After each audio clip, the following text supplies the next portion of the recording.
Hello intrepid cooks. Today we are going to be making gluten-free, sugar-free cinnamon apple muffins. So I want to show you guys how to do it. I have some friends who are intolerant to gluten, and so I want to make this for them. So I think you guys would like to learn it too. So let's go. Let's see what we're going to do. Okay, first I got some Bob's Red Mill all-purpose baking flour, which is gluten-free. We're going to be adding baking powder, baking soda, salt, some xanthan gum for moistness, and some cinnamon. Here's the apples I roasted yesterday. Then we're going to have 1 egg, some agave nectar, which is not sugar, made from a cactus. We're going to have some oil, some vanilla, and some rice milk. We're going to put all of that together. We're going to put it into these muffin tins, which I've lined the empty ones with water so they don't burn. And we're going to make some muffins.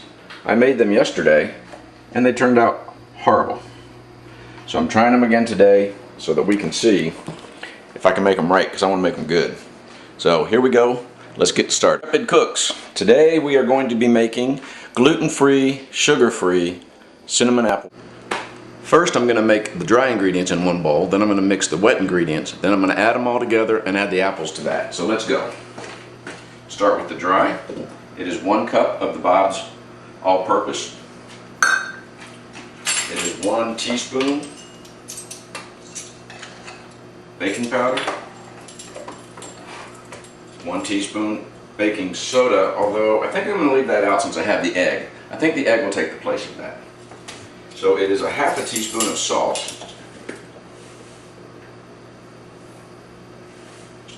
some of that back. I get crazy. You know, sometimes I get so excited I just get going. It's a 1/2 teaspoon of xanthan gum, which is a corn product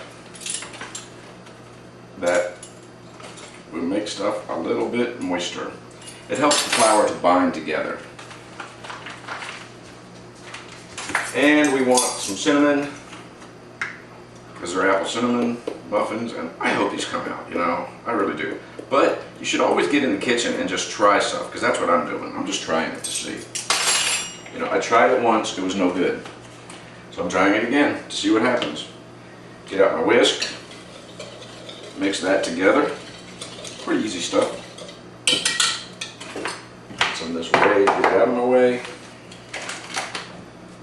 I'm glad that was, well, let's put in a little bit of baking soda.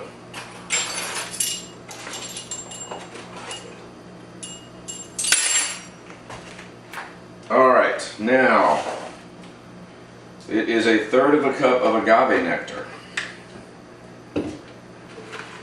So we do, this is what's going to make it sweet. You can use honey, you can use maple syrup if you want, whatever you want. It is a 1/4 cup of oil, which you could use butter if you wanted to.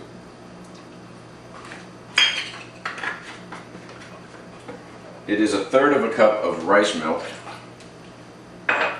and a tablespoon of vanilla, which I like vanilla, but I don't love it, so almost a tablespoon.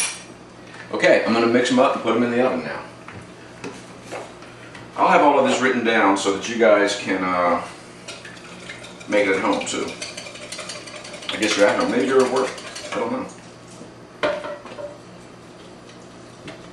Now I want this batter to be a batter. Yesterday when I made it, when I tried it the first time, it was very thick.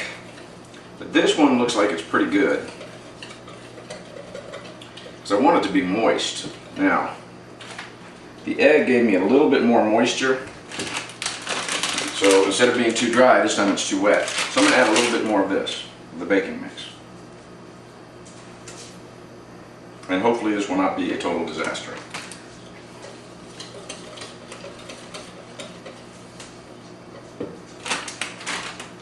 Wow, man, I go from one extreme to the other.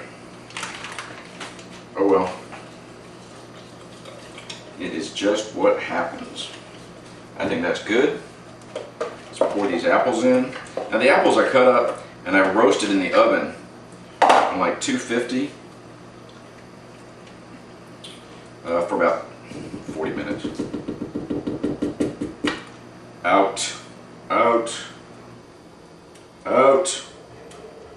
Good enough. All right, let's pour them in. 1,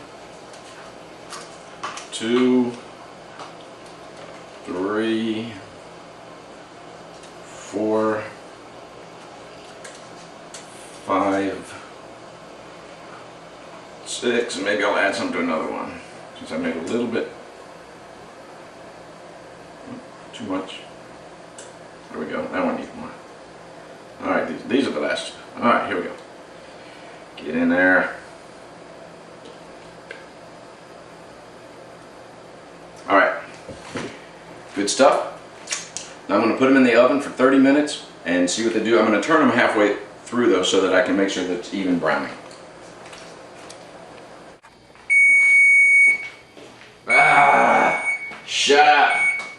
All right, let's see if they're ready now. I got a toothpick. I got my glove and my toothpick, and let's see. Oh wow, they look good. Man, they look much better than yesterday. I think they're done. I'm gonna take them out. I'm gonna use 2 because I don't want to spill that water everywhere.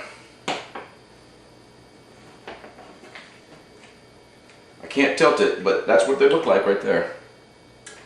We'll get a close-up here in a minute.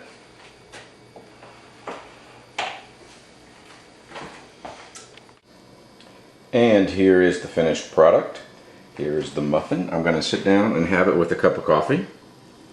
Even though it's the middle of the afternoon, I have to go to work. Look at that. Doesn't that look good?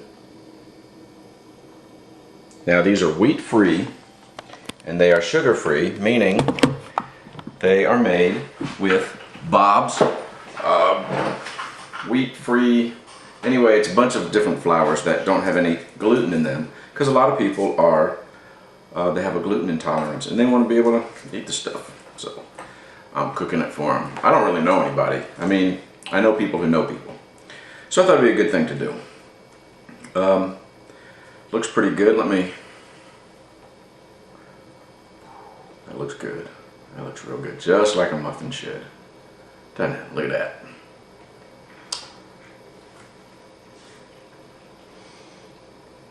It's really good. Wow. Well, the proof of the muffin is in the tasting. And that is a really good muffin. The ones I made yesterday were bad. They were bad. They tasted like a fire in a flour mill after a flood or something. It wasn't good. It wasn't good. So, I have the ingredients up on the video, so if you want to try to make these for your gluten intolerant friends, or you can make them with wheat flour and do it with agave so that it's just sugar-free for people who have a thing with sugar like diabetics. So, good luck making it. See you next time.